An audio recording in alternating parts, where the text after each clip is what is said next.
In this video, I'm going to show you a defect with the Mitsubishi Evo turbos that you need to watch out for. Mainly what happens is this bushing, I guess they didn't really size it right, so it moves.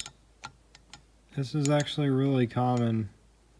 The best way to fix this is to weld the bushing to the turbine housing with a TIG welder. The main problem with this that this causes is sometimes this arm will get locked up or lock up inside of the bushing, and then sometimes it will spin free and just move the whole assembly. And what happens when that occurs is sometimes it can start to jam up, so it can get stuck in the open position.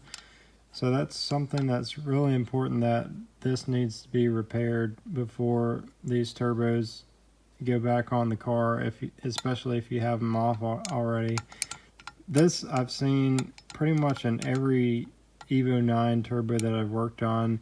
It may also be a problem with the other models like the Evo 8 and below, but it's very common with the ones that have the single flap here, which is the Evo 9 version. This housing does have a pin in it right here that prevents the bushing from coming out and going in so far. Usually, or before this era, they didn't even have pins, but they never had this problem with the flap or with the whole assembly moving in and out. But this is something that you need to watch for.